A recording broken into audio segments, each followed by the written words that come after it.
Hello, everyone. This is John Byrne with Poets and Quants. Welcome to our Center Court session on the MBA program at the Weatherhead School of Management. That's at Case Western University in Cleveland, Ohio. We have with us an interim co-dean. The students call him Dean Andrew. His full name is Andrew Medvedev. Andrew, tell us about the Weatherhead School. I will say, one thing that I know is truly and completely unique about the school is the building. You will never find another business school building in the entire world that is as much of a piece of art as the Weatherhead School is. And you obviously know what I mean. Others may not. But the architect is a famous, iconic architect in the world who designed the school. Tell us who that was and what that design means to the culture of the place. So Frank Gehry definitely left a mark on the school and the region in constructing this building. It opened a little over 20 years ago, and it's certainly great to have a world-class, cutting-edge, transformational building on your campus. But for us, it's really a manifestation of the culture and the vision of the school more than a building in and of itself. The tagline for the school for many years has been bold ideas, lasting impact. And it's that ability to actually think out of the box, to be brave, to be on the innovation frontier, but then make sure that it's rooted in reality and practice is what's ultimately the calling part of the school. And so my co-dean and I like to think about our job and the school's job is changing the way people think and act. And that mission, we think, is best served by thinking of the school as the problem-solving business school. So it's great to have academic-grade tools, and a lot of those tools are developed right here at Weatherhead, but we use them to solve some of the world's most urgent problems. And our angle to doing that is to get us close to practice as we can, so we strive to understand what those critical questions are better than most. And we do that by working through our 24,000 strong network of alumni, by enmeshing ourselves with the industry, by working with our alums as advisors, as mentors, as instructors, collaborators, research partners. So we're always striving to be one step closer to the heart of the business world, and then are able to infuse that with our insights. What are three things, Andrew, that you think really makes the MBA curriculum and program stand out? Well, I go back to the governing philosophy. For us, it's all about the students, and a lot of folks say that. But the question is, what do you really mean, and how do you design the school and the program? We've started by asking ourselves, what does it matter, and how do we define student success?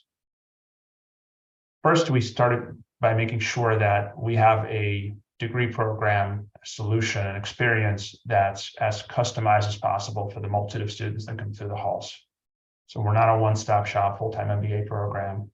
The variety of degrees and the formats from part-time to online to executive is something that's, I think, a hallmark of what we've done.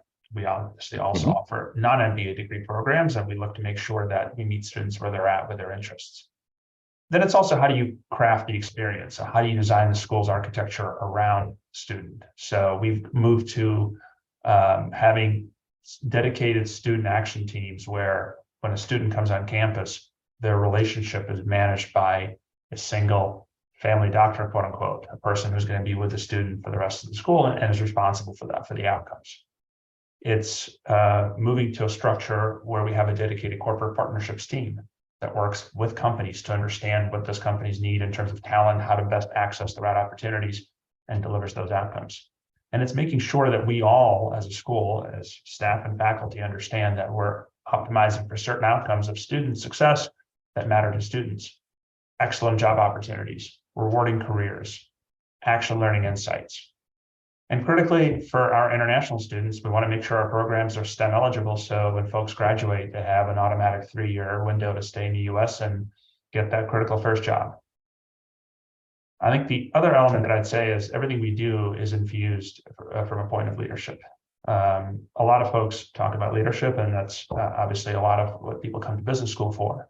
but few schools have actually invented a lot of the leadership dialogue and frameworks that we always take for granted.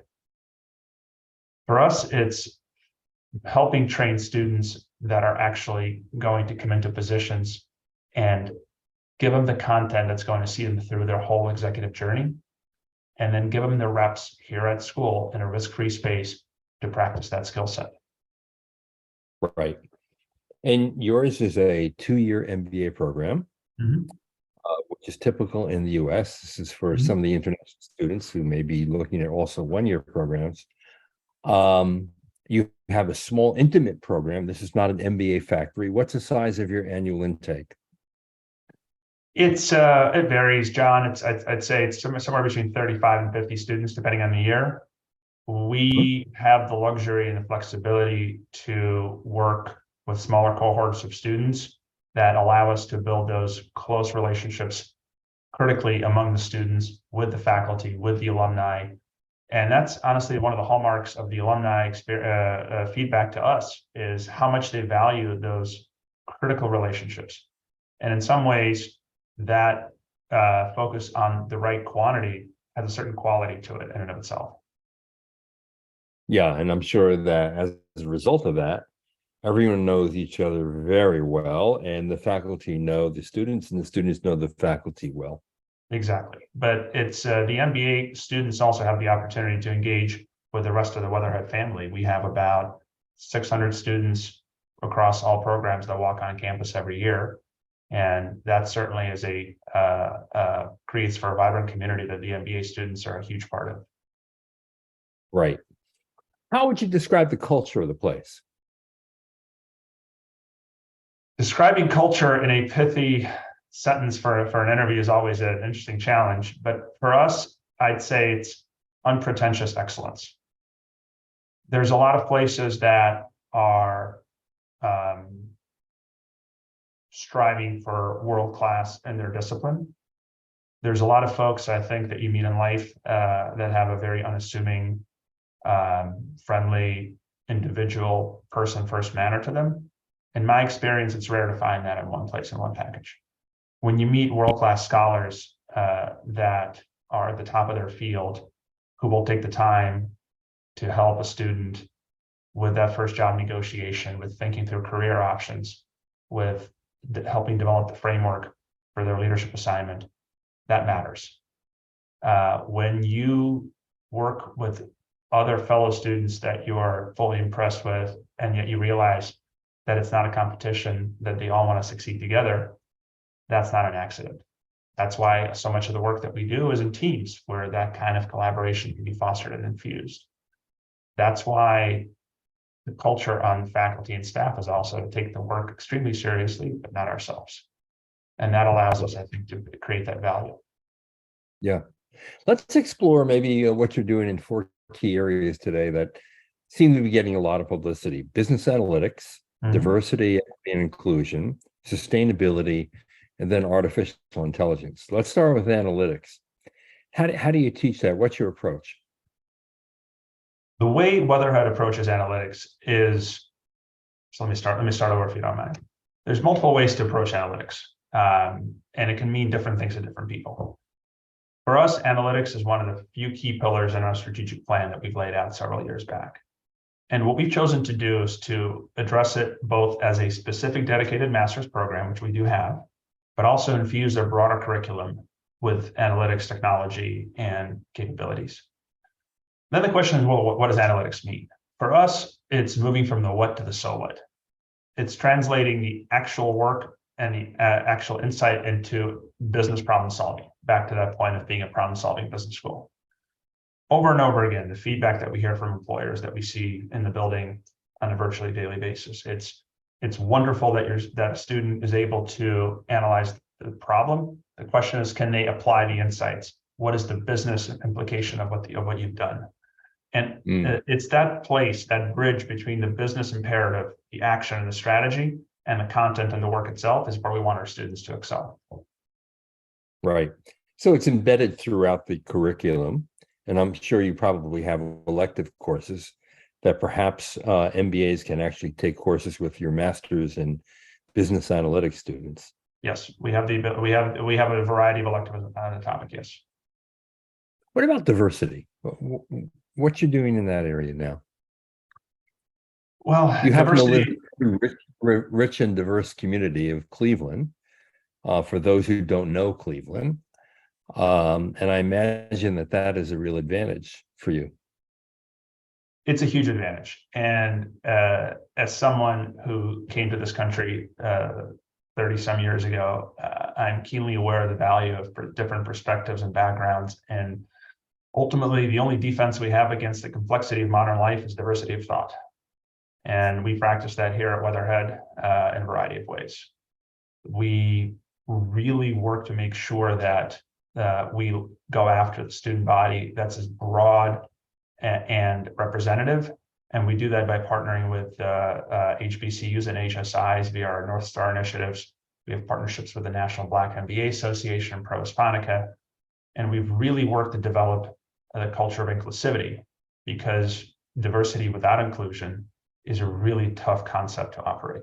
So we focus on a very thriving community that really starts with the moment people set foot on campus and hopefully lasts a lifetime. I mean, I can personally attest to that, John. Some of my closest relationships have been formed during my time as a Case Western student. And this was a group of incredible and diverse fellow students. And so we first look to build that kind of student body, but then also look to infuse the curriculum with things that emphasize things like stakeholder buy-in and servant leadership models. And all of the research that Weatherhead has pioneered around that ultimately comes back to that celebrating of the individual and using the differences to create a stronger whole. Yeah. And, one of the obviously biggest societal challenges we have today is in climate change.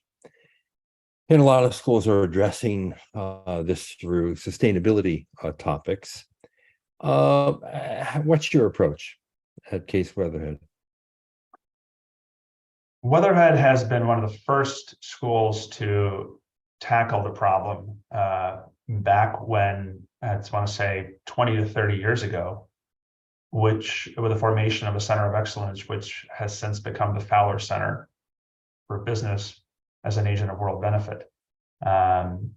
The appreciative inquiry summits, which is a strengths-based approach to change at the level of the whole, which has been practiced at the levels from the US Navy to the United Nations to Fortune 500 companies, was invented here by one of the professors that I have the honor to call one of my colleagues, and is something that is been adopted as best-in-class technology for a lot of that evolution. In fact, a large minerals company used that technology to go from its then state to being the leader in ESG and named one of the top companies in the world on that dimension because of the technology invented here at Weatherhead.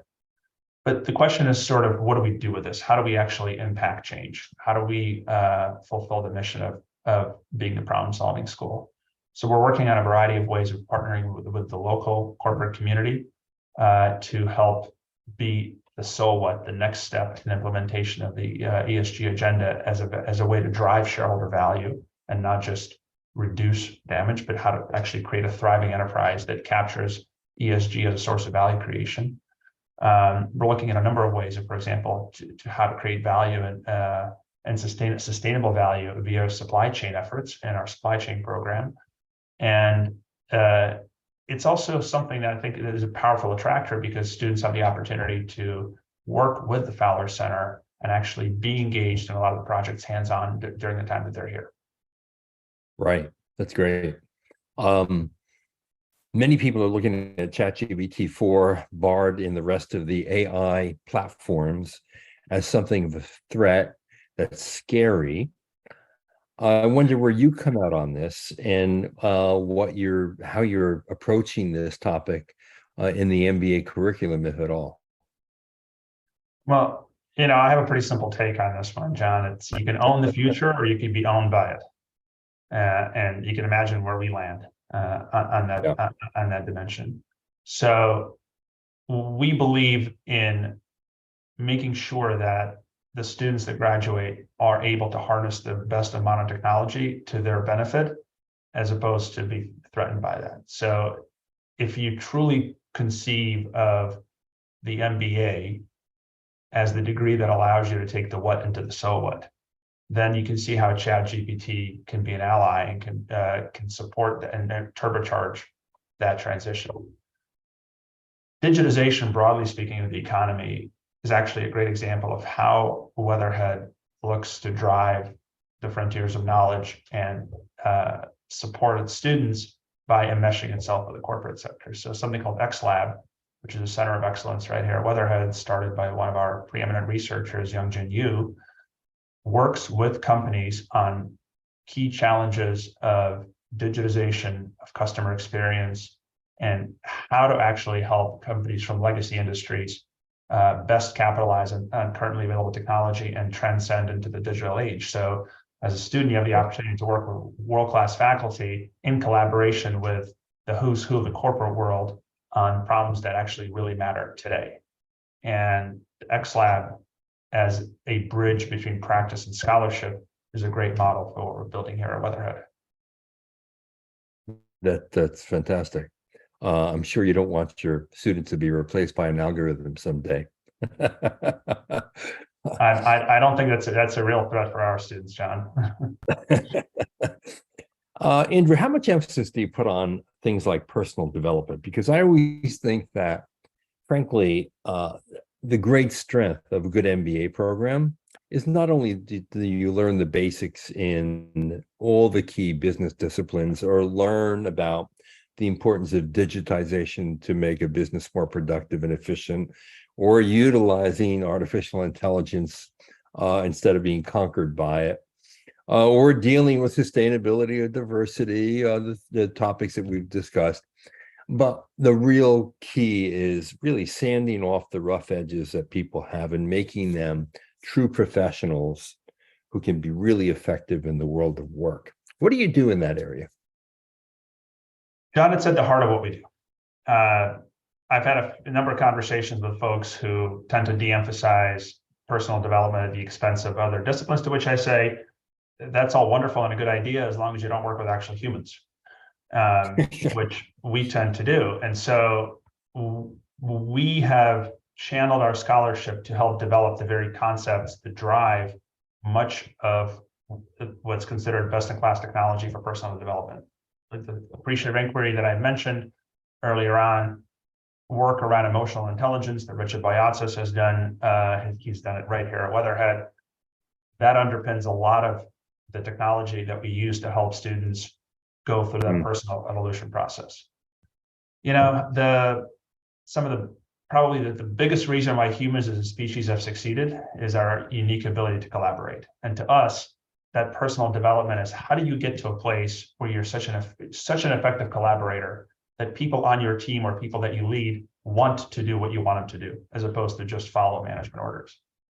And in that sense, it's building in opportunities for many, many reps in the safe space of a business school that allow you to focus on building self-awareness, knowing what you don't know, and having the courage and the capacity to ask the question and ask for help. Adaptability, that critical skill of changing when the facts change and creating frameworks that are strong enough to be resilient but flexible enough for content. And empathy, ultimately the ability to understand a fellow human. All these things, humility, adaptability, empathy, was what builds towards that ability to create trust in the organization and then use that trust to actually implement change. That is the curriculum that we've built out. That is part of the required course as our famous lead course in the first year. Students work in teams and develop those leadership skills that are reinforced throughout the program. And that's why we don't just talk about coaching. We actually have coaches and mentors work with students. Weatherhead is one of the 3 places in the world, I believe, that teaches, researches, and practice executive coaching. And our students have the benefit of that insights that are often developed right here. So as you can see, it's at the heart of what we do. Great. You know, one of my favorite things to do is to come to a campus and go out with students for a beer. That's And how one you, of the that's how you, that's how you get to know what's really happening, right? And you get the nitty-gritty, exactly. And one of the questions that I like to ask is, you know, what are the three things that you've experienced in the MBA program, either in the curriculum or outside the curriculum, that you think will resonate with you over a lifetime? And if I were to ask that question of your students who've nearly completed the program and are about to graduate, what do you think they would tell me, Andrew? I'd say probably number one, close, unique relationships inside the cohort, forged in action learning teams and throughout their experience. I'd say two is detailed, personal, meaningful conversations and relationships with their faculty, where students have the benefit of direct access to world-class instructors, as opposed to working for the teaching assistants or research assistants. And then lastly, I'd say it's action learning experiences, either at company, on a regional trek, with alumni, that allow them to imagine possibilities in their career and better target their ambitions that they may not have realized. So Give us much a of what couple of examples. Yeah, give it. I love examples of action learning projects. What would be a few examples at Weatherhead? So in our supply chain curriculum, folks work with the director of the program, who is a Weatherhead trained academic and also a 30-year veteran of the industry, on specific projects with corporates. There's oftentimes in our programs a capstone experience that allows you to build that kind of connectivity with companies. Students get to go on regional treks depending on their levels of interest. So we've done trips to New York, to Seattle, to San Francisco, where in partnership with our alumni and corporates, we create a few days where students get to imagine the possibilities and really hone in their interests and go from a broader sense of what they're interested in to a specific sense of how that interest can be actualized with specific opportunities. Right. Yeah, that's really cool. Andrew, how do you think graduate business education will evolve over the next 5 years? One thing I think we've seen is much greater flexibility for people, more specialty programs. We may have seen the maturing of the full-time residential MBA, more long distance learning. But what about the next 5 years? I'd say probably a few things, John. One, I definitely see a move towards more lifelong learning. I think the concept of blocks, that you come in for a certain amount of time, you leave, you do an internship, you come back in, and then you're done. That's a very industrial age approach that I think is going away rapidly, and for us has gone away. And so we look to help build in knowledge, connectivity, and evolution from the day students come here, and hopefully they stay with us for life. And we already see that in how our alumni engage with us and really look to the school to be the intellectual hub of the professional community, where folks come to reconnect, refresh, and build on the foundation that was laid during their MBA time. And because of that interconnectedness between learning and practice, which is a related point, I don't see the business case for the 2-year experience going away. I can completely see how folks may want a 1 year, and we offer certainly a number of 1-year programs. But in order to create a leadership-driven program that embeds a great deal of action learning and private sector collaboration, it really does help to have that spread out over 2 years to get you the kind of reps that will then enable you to come in on day one in your first job out and hit the ground running. The second thing that I think is the world is moving to is data-driven decision making. So many previously thought of qualitative disciplines are embracing big data and the world of AI and ML that is enabling data-driven insights in previously unthought of fields. So it bridging EQ and AI, bridging data rigor with human insight. Whoever can operate best at that inflection, we think will win. And lastly, I'd say it's the renewed emphasis on a nimble, effective generalist. In some ways, business education has grown up in the mid 20th century in a rapidly growing industrial economy, and that rapid growth needed more and more generalist talent. And then as the economy matured, business schools have gone through a bit of a soul-searching process of how do we actually use that generalist curriculum for an economy that demanded specialization in a lot of ways. But it certainly seems like we're going to a new paradigm where the pace of change in the business world, the demand to be generally right versus precisely wrong, the demand for someone who's able to not necessarily have all the answers, but know how to get the answers and ask the right questions is on the rise again. Be it in a product management role, which is increasingly becoming a mini CEO role, and dare I say, a mini entrepreneur role, to roles in even the larger companies that are becoming ever more entrepreneurial. So we see that return towards really, again, leadership-driven generalists that are able to come in and effectuate change across disciplines. And this is where on-demand learning over your lifetime would really be helpful, because as things change so dramatically, being able to just go in and get the latest, newest thinking on a particular topic and being acquainted with it in a way that doesn't necessarily make you a master, but allows you to do exactly what you said, to ask intelligent questions and get the better answers, is what it's all about. And I think if there is one redeeming quality to the pandemic, it really accelerated the long distance opportunities to make lifelong learning a reality. It absolutely has. And as my co-dean likes to say, and like some of the others have said, it would be a shame to waste an opportunity created by this awful crisis. And so we've invested heavily in our online and co-curricular experiences. We have really began to think of our programming from a customer's perspective, from our students' perspective, and creating that full suite of programs, anywhere from a day or a few days executive education experience all the way to multi-year degree programs, right? To make sure that we have a way to address a specific individual's learning need. And then certainly hybridizing the MBA and making sure that it's accessible to the broader swath of folks with different sets of constraints is absolutely key on the agenda. So Andrew, what's your best advice for those looking to pursue an MBA today?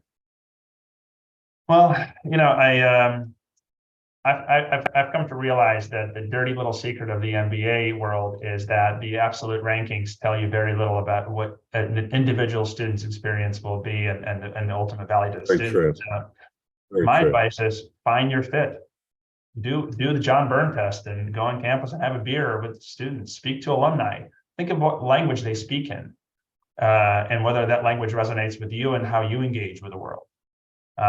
Talk to actual students about their whys and whether you see yourself in their journeys, and ask really why not instead of why in a lot of ways. So for us, the students that come here really relish in that culture of unpretentious excellence, in that culture of personalized attention, in that culture of outcome orientation, and really appreciate that blend of practice and scholarship, making sure that they can learn from faculty that have spent decades at the heights of the private sector and have also conquered the heights of academic achievement, right? And so you can describe culture, but you really need to experience it. And thankfully, technology allows you to have access to an incredible array of alumni and student perspectives. That would be my advice. That's great advice. Well, Dean Andrew, as the students call you, thank you so much for your perspectives and insights. I think we learned a lot about a great MBA program that may, for many people, be under the radar at the Weatherhead School of Management at Case Western Reserve University in wonderful Cleveland, Ohio. This is John Byrne with Poets and Quants. Thanks for watching.